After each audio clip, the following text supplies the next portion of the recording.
welcome back to Warhammer Age of Sigmar Stormbringer, our video guide to the first 5 issues of your magazine subscription.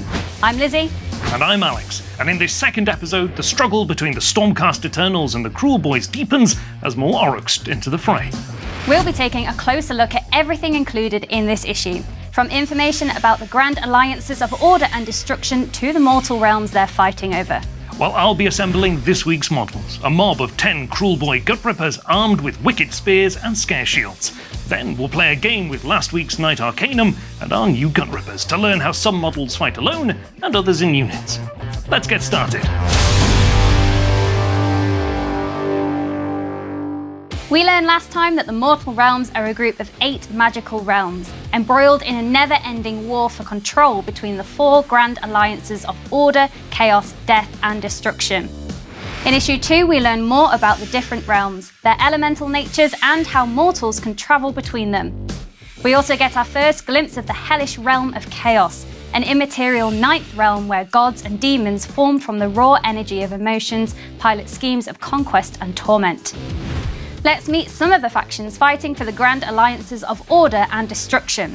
The Stormcast Eternals are joined by the Sylvanet, vengeful woodland spirits given deadly arboreal forms by the goddess of life, and the Caradron Overlords, mercantile Dwarden explorers with a knack for technology and fleets of airships at their command. Meanwhile, the Cruel Boys link up with the Ironjaws, their bigger, stronger and significantly less subtle cousins, and the cave-dwelling, mushroom-addled Gloomspite Gits. We'll learn more about each of these factions and collect some of their models in future issues. For now, let's meet back up with Alex and your brand new Gutrippaz miniatures. Thanks, Lizzie.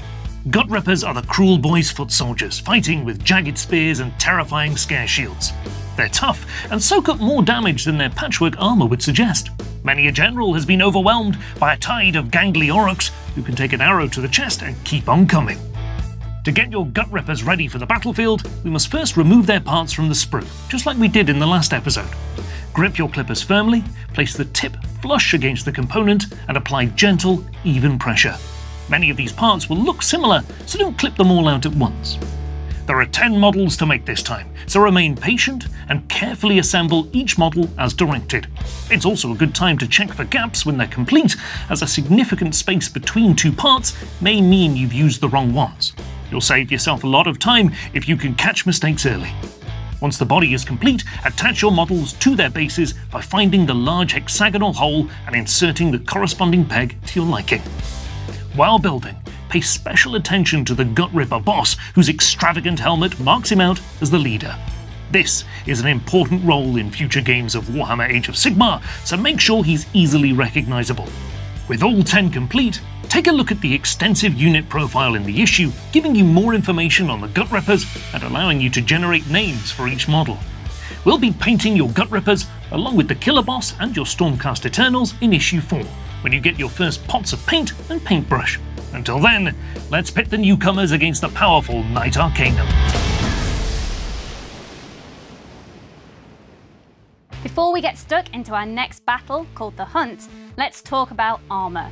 Warriors in the mortal realms rarely march to war without some form of protection, be it armour, shields or magical wards, to provide a barrier between enemy weapons and their soft fleshy bits.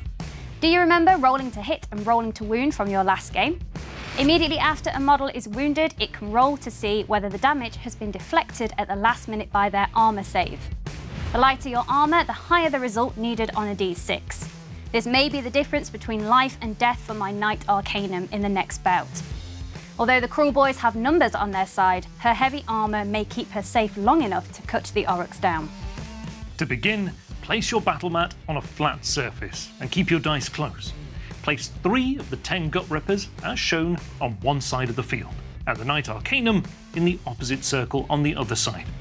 This time, when I move my models into the central circle, I move all of the Gutrippaz at once. They are a unit, so they move and fight as a single entity and cannot go their own way. Each Orruk can make 2 attacks, so you'll roll a total of 6 dice.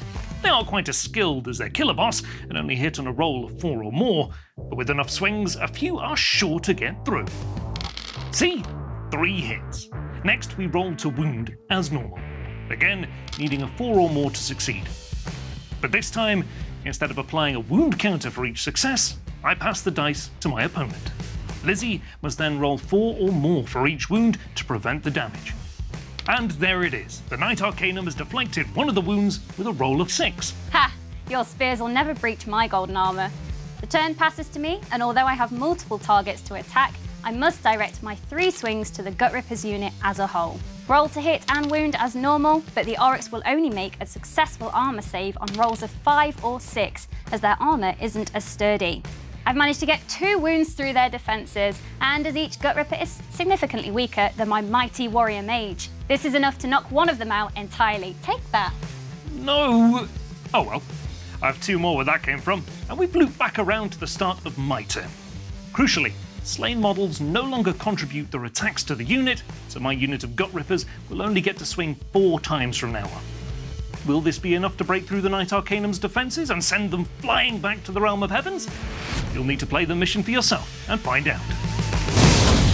With the battle between the Stormcast Eternals and Cruel Boys heating up, the Knight Arcanum will need some backup. The next issue of Stormbringer reinforces her with some Vindictors, a band of heavy infantry carrying spears and shields, and a scenario that brings 4 different units together for a pitched battle. That's all for this issue, so join us again in episode 3 as we take a trip into the perilous realm of beasts and meet the earth-shaking monsters that call it home. If you haven't already, don't forget to subscribe to Warhammer Age of Sigmar Stormbringer on the website, and you'll have monthly deliveries of magazines and models to look forward to, as well as some great subscriber-exclusive gifts.